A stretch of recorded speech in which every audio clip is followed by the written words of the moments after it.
What is going on, guys? Levi Adams here with Team TC, and there are 809 Pokemon in the Pokemon franchise.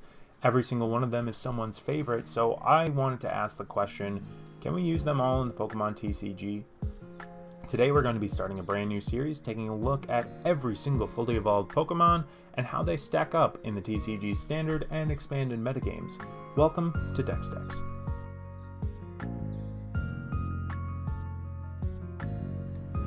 Okay, so we are going to be starting this series with the first Pokemon line in the Pokedex, and in my opinion, the first Pokemon in existence. I'm going to say, well, maybe not existence, but the first Pokemon. And that's going to be the Bulbasaur line, starting with our big boy Venusaur. Now, Venusaur has a couple of options, one of them being Celebi and Venusaur Tag Team GX, currently in standard format. 3 attacks, Pollen Hazard, dealing 50 damage along with 3 status conditions being Burn, Poison, and Confusion. Now these status conditions are probably going to be Venusaur's greatest asset in terms of its ability to compete, just due to the fact that switching options are very limited, being that the 2 switching cards we have in standard right now are Switch Wrapped and Switch, and not a lot of decks are really playing either of them. More decks are playing Switch, but that's kind of delegated to a few decks and more Jirachi based variants. Now these status conditions will stick due to the fact that switching options are limited, and also it just kind of makes it really annoying for your opponent to deal with. So Pollen Hazard is probably Celebi and Venusaur's greatest asset in the current standard format. Solar Beam is a good attack, high attack cost, unfortunately doing 150 damage for 4 energy, essentially 4 grass, due to the fact that we do not have double colorless energy anymore in the standard format. Very, very expensive, although it will be good, and it does 2-shot everything in the metagame. Unfortunately, due to the loss of Choice Band, it's kind of a little lackluster at the moment. Its GX attack, Evergreen GX, does 180 damage and heals all damage from this Pokemon. If you have 1 extra energy attached, then you get to shuffle all cards from your discard pile into your deck. This is an attack that can essentially just almost win you the game in certain matchups. If you're healing and your opponent can't knock you out, then you just stop them from knocking you out entirely. And if you are able to get the extra effect off, then that just means that you're able to shuffle everything, all your healing cards, think your great potions, think all your consistency cards, your supporters, your items, your energy, your other Pokemon, you name it, all of it just goes back into the deck and boosts your chance of winning the game even further. I think this GX attack is great, I just wish it wasn't so expensive.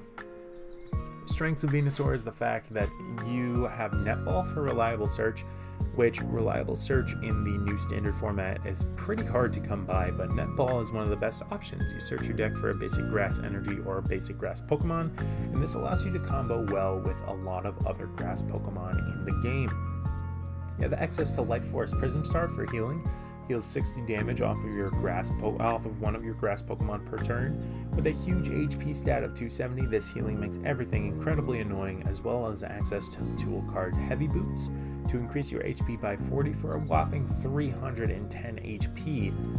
It's immense, making everything forced to 2-hit KO you, and while you are 1-hit to 2-hit KOing everything in the format, which is very, very good.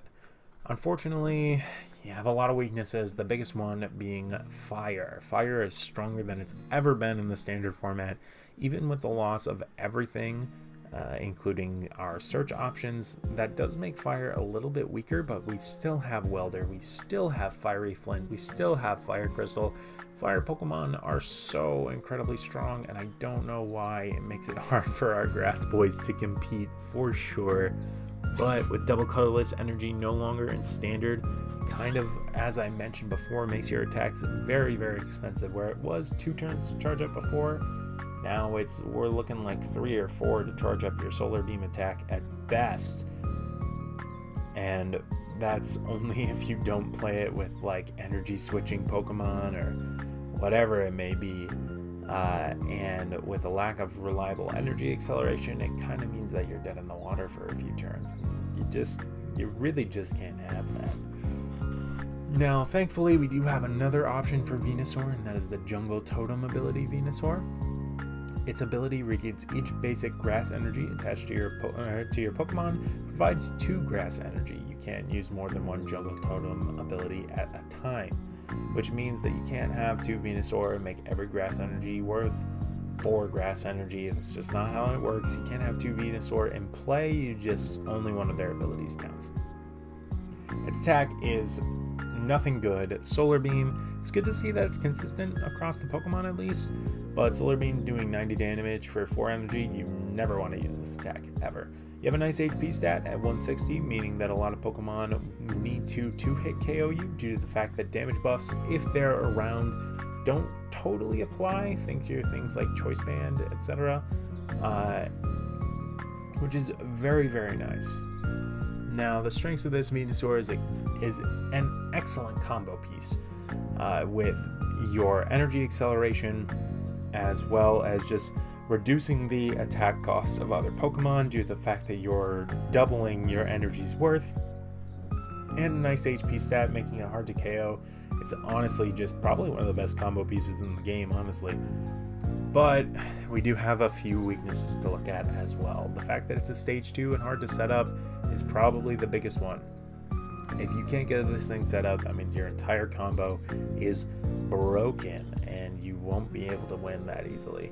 If you're KO'd, it definitely leads to trouble breaking that combo again, essentially taking away half your energy on the board, even if your Venusaur doesn't have any energy attached to it. Its attack is awful, and unfortunately it's no longer in standard, but that doesn't mean we still can't have some fun with it. Now, the best deck that I could come up with for the standard format would be Venusaur. This relies around the Hat Trick ladies, the Battle Chateau ladies, if you know them from the video game, think the Battle Maison, Morgan, Evelyn, Dana, and Nita. Morgan has an ability, or has the effect, if you have the other 3 in your hand, you look at the top 12 cards of your deck and attach any basic energy you find there to your Pokemon in any way that you like. Now, this is a really strong attack. The only thing, a really strong effect. The only problem is that Venusaur doesn't really have a lot of ways to capitalize on it. However, that's not going to stop us from trying. You will see that we are able to pull it off pretty well. The deck sets up relatively consistently every single time. I do only have 1 game with this deck. I was running into a lot of fire, a lot of Pikarom, and oh boy, Venusaur is not as good as I wish it was. That is for darn sure. But luckily we have our savior, and that is Venus Support in the expanded format. So if you're looking to play Venusaur, I would definitely recommend this one. Get to that a little bit more in the review.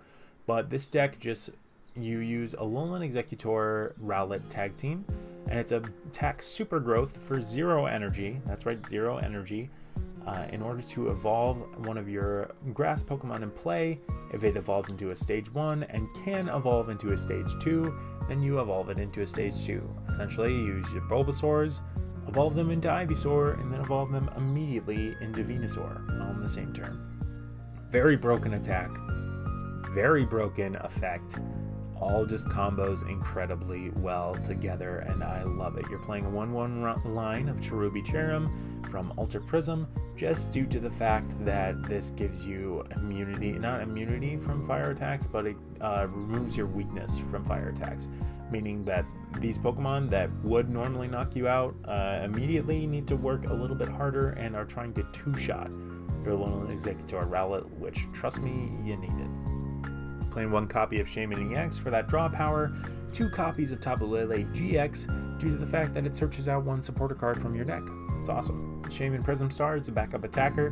If you have your Venusaur on board, that means that Shaymin is attacking for not only 1 energy, but that 1 energy attack does a base 60 damage just for the energy that is attached to Shaymin. You have 2 energy on board, 120.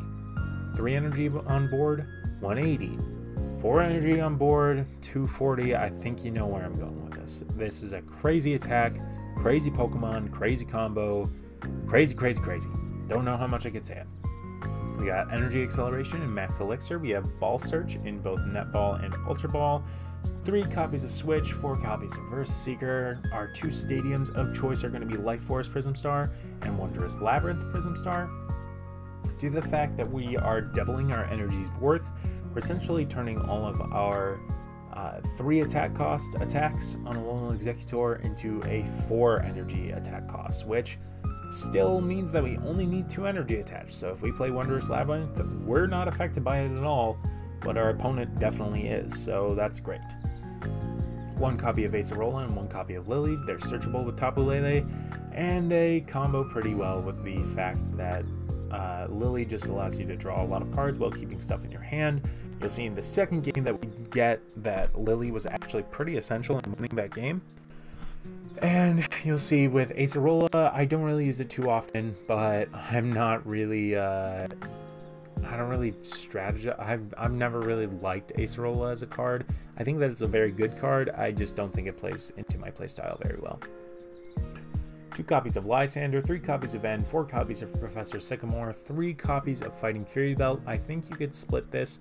Honestly, I almost feel like you could go with 1 copy of Lysander and then do a 2-2 split of Choice Band and Fighting Fury Belt. You'll see in one of the games it would have been really nice if we were dealing 30 extra damage as opposed to 10, just because we were dealing with a lot of 170 HP Pokemon, and a Alolan Executor's main attack for 150 damage would be nice if it was doing 180. Just saying. But, you know, Fighting Fury Belt gives you that extra HP, so it's pretty much up to you. And we're playing 10 basic grass energy. Now, looking at the overview of these decks, how would I rate them? 2 out of 7 for Venusaur. Maybe it's just me. I really do like the aggressive playstyle decks. I just don't think Venusaur is a very aggressive Pokemon in the standard format. And the only problem with playing it another way is if you're not playing the Hat Ladies, then that means that you're not playing Energy Acceleration, which means that you're waiting 3 turns at the very minimum to do any sort of attack, which is really, really not good. Now, you could try some other ways. I definitely think you could try some other ways. I don't think any of them would be that good. But again, this is all just my personal opinion. I think the Venusaur in Standard is not good due to the fact that Fire is incredibly good, Pikarom is incredibly good, and you just don't have the energy acceleration to compete with them. Now, looking at the expanded deck, this deck is sick. I love it. It's super duper fun. I don't think that you're going to be winning a regional tournament with it. Maybe like a League Challenge or a League Cup. League Cups are usually standard, so never mind, maybe a League Challenge. But this deck is super duper fun. You're usually pulling off the GX attack by turn 3, and if you do, you're putting your opponent on the back foot the entire time, because turn 3, especially in the expanded format, that is when your opponent is setting up, and they've used things like their dark patches, their aqua patches, their max elixirs, their battle compressors, whatever they use to help their consistency and help boost their consistency, they have lost it, and you are putting all of their energy back into their deck, which most decks are playing anywhere from 8 to 12 energy, which is anywhere from over a 10th of their deck to a 5th of their deck, which means that you have just replaced a 5th of their entire deck with all energy. Meaning that they could be dead drawing, they could just not have the energy to attack you, name it. It's crazy. This deck is awesome, and I definitely recommend you try it out. But I'm going to go ahead and let the games speak for themselves, so why don't we go ahead and get into those games. Alrighty, here we are in the games. We're going to be doing some post-commentary on some games we had here on PTCGO. I'm going to be starting off with my lesser favorite of the 2 decks, being the standard hat trick deck, Hatasaur, as I call it. Our opponent is going to be going first. We're going to be playing a Fossil Box sort of deck using the new Fossil Research Lab released in Unified Minds. Allows you to search for 2 Stage 1 Fossil Pokemon and put them directly onto your bench and end your turn.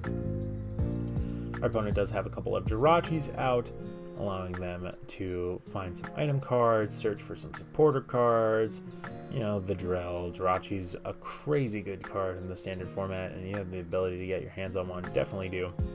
Now, our hand is definitely nothing to sneeze at.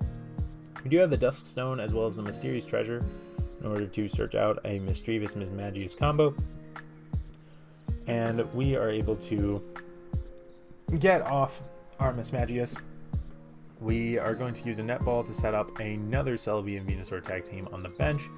We're going to go ahead and use our Misty's Favor in order to search out 3 supporter cards from our deck, being Lieutenant Surge, another Misty's, I believe, as well as one of our Hat Ladies. Nope, 2 of the Hat Ladies, and a Lieutenant Surge. So our opponent's able to kind of continue setting up their board as we continue to set up ours. We do have the hat trick in our hand for the next turn where we'll be able to get 12 energy off. Absolutely amazing here. And our opponent just keeps setting up. We do see that they have the Aerodactyl GX, which is a little bit annoying. It does increase our attack costs of our basic Pokemon. Well, more accurately increases the attack cost of your opponent's basic Pokemon, but since we are the opponent in this situation, we are going to have our attack cost increase. See, I get the Mysterious Treasure and the Dusk Stone, and even though I can't use the Dusk Stone, it makes for the perfect discard fodder. So we're going to go ahead and discard the Dusk Stone there in order to bench the Mischievous since we have the Mismagius in our hand for next turn. We use the Pokegear, look at the top 7 cards of our deck, and we see all 4 Hat Ladies at one time. And we're just going to go ahead and take Evelyn because she is the cutest. And we have the Mismagius in our hand for next turn, allowing us to set up even more, potentially draw into a Lieutenant Surge, you know, do the whole song and dance, and we have our Celebi and Venusaur on the field with a very excessive amount of energy on it. Looking very nice, very well set up. Our opponent's going to go ahead and Stellar Wish.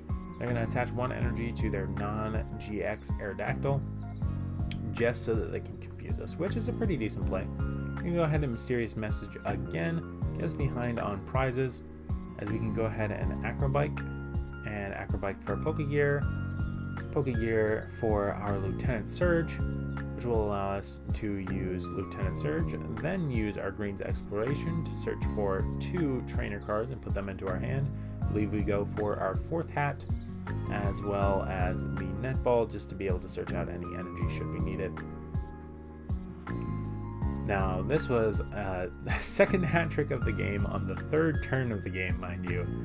This hat trick is very consistent, and I'm very, very proud of it. We are able to hit heads on our Confusion Flip there, which means that we're able to go ahead and take the knockout. Absolutely wonderful.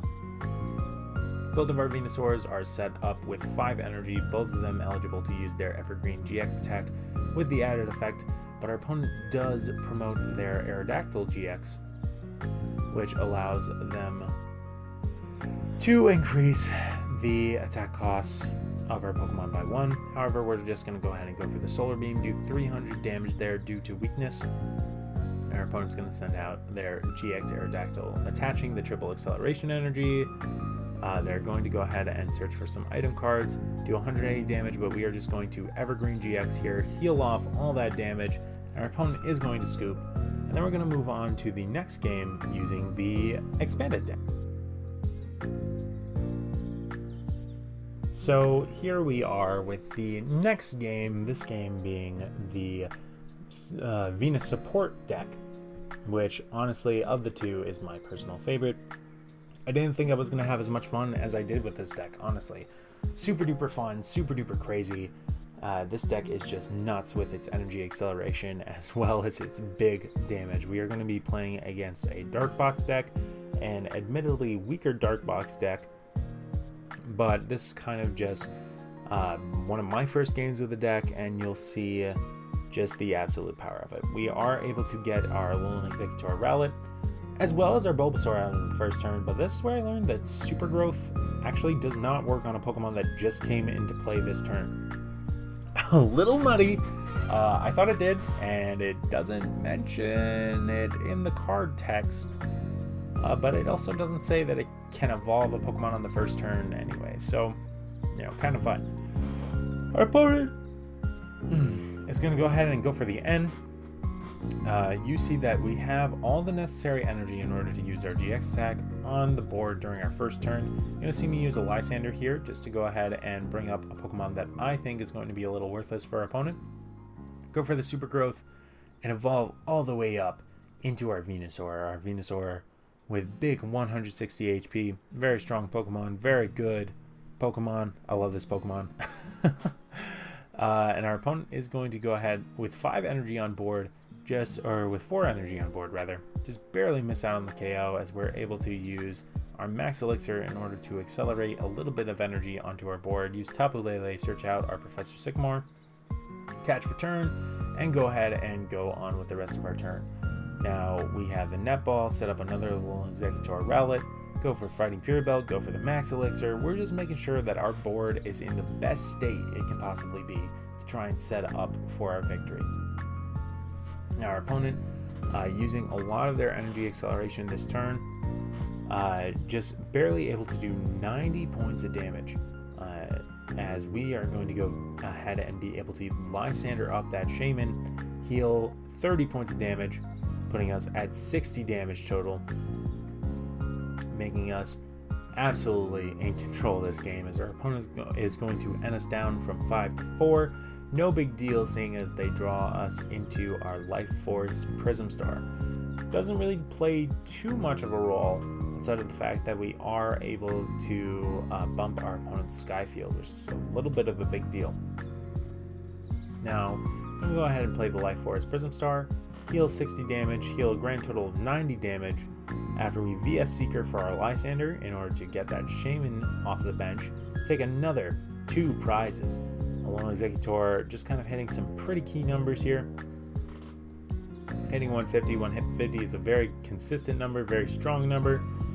Very, very good, especially for 3 energy versus 4 like Venusaur Celebi Tag Team does. Now our opponent is unfortunately going to be able to knock out our Alone Executor Rowlet here. However, we do have the game with our Shaman Prism Star on deck. We're going to be able to Ultra Ball for our Shaman EX. At this point, I'm kind of digging just for like a backup plan. I'm kind of thinking, okay, well, I'll attach a Grass Energy to my Alone Executor Rowlet in case they find a way to knock out the Venusaur. But we'll just attack with Shaman for this turn.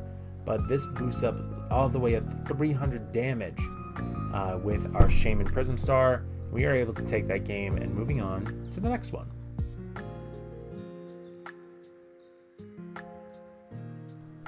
Getting into the third and final game of the video, we are going to be playing against another Dark Box deck in Expanded. Using our Venus support deck, we are going to have to go ahead and mulligan here into the strongest start in the deck, Cherubi. We do have 2 Ultra Balls, which leads us to a lot of outs. We could go ahead and draw our Shaman EX, we could draw our Jirachi, or our Tapu Lele GX. But I think what we're going to opt for here is, just because after the last game, learning that Super Growth doesn't work on a Pokemon that hasn't been in play, or that just came into play this term, we are going to go ahead and get our Bulbasaur out, primarily first and foremost. Unfortunately, we don't draw into a lot that is super duper helpful here. We do have the Switch, we do have Max Elixir, we do have Fighting Fury Belt, all things that would be great if we had our Alone Executor Rowlet, but we do not. We're going to go ahead and pass the turn to our opponent, who is about to pop off in the greatest way possible, playing Skyfield, Computer Search, getting literally every piece of the puzzle that they could possibly need. And they are just going to go ham here. Shaman EX allowing them to draw 5 more cards, 2 Battle Compressors allowing them to get all the riffraff out of their deck. Just really going insane here. I'm letting them know that they have a good deck, because they do. This is much better than the Dark Box deck that we just played, but even though it's better, still not enough to stand up to the big tree, baby. So our opponent's going to go ahead and Professor Juniper, drawing a new hand of 7 cards, as well as playing a Roadblock Sudowoodo, limiting our bench to 4. Everything's kind of looking against us at this point here, as our opponent is going to play not 1, not 2, but 3 Darkrai GXs from their discard pile, accelerating another 3 energy onto the board, going absolutely ham here. And they're going to switch into their Greninja GX as we awaken from our sleep and we get our Alolan Executor Rowlet tag team. We're able to accelerate 1 energy from our deck with the Max Elixir, able to switch into the Alolan Executor Rowlet using Switch, draw into an energy, evolve our Cherubi into a Cherrim, removing any fire weakness if it was relevant. It's definitely not in this matchup, but, you know, better just get it out of our hand, you know? So we're going to go ahead and play the Life Force Prism Star. I was debating it for a minute, thinking, is it really going to matter? They're probably just going to discard the Sabltar as well as the Shaman, but it stops them from playing any more support Pokemon should they be able to. So we're just going to go ahead and Super Growth here into our Venusaur, setting us up for what will be victory. Our opponent's going to go ahead and attach 1 energy for turn and then attack using Dark Pulse on their Greninja Zoroark tag team. They're going to use the Field Blower to remove our Fighting Fury Belt, making it a little bit easier for them to KO us. However, we're going to go ahead and use our VS Seeker to get a Lily from our discard pile. After using our Life Force Prism Star, I'm not really in the mood to discard this Max Elixir at the moment. I figure if we draw into a Alolan Executor Rowlet, then we'll be able to use it on a Alolan Executor Rowlet. And I'll just kind of go from there. But we do not get Alolan Executor Rowlet, we get Tapu Lele instead. I figure our opponent's going to be attaching energy anyway, so might as well get the Lysander just so that we can take some knockouts. Going to Max Elixir to the Tapu Lele, attach to our active, and go for the Tropical Hour GX, removing all 6 of their energy from the board, forcing my opponent to scoop, and that is going to be the end of Game 2, showing you the absolute power of the Venus support deck. That is going to go ahead and do it for our first episode of Dex. Thank you guys so much for watching. We're going to be continuing this journey all the way throughout the Pokedex. Let me know in the comment section what Pokemon you want me to do, or if you just want me to go in Pokedex order. Either way, I'd be more than happy to do it. Next episode will more than likely be a Charizard deck profile, unless you guys request something different. But until then, I'm Levi Adams with Team TC, and I will see you guys next time. Hey everyone, this is Ash Ketchum. Thanks for watching Team TC. Make sure to subscribe and become part of the team, and join us on our journey to become Pokemon Masters. Ha!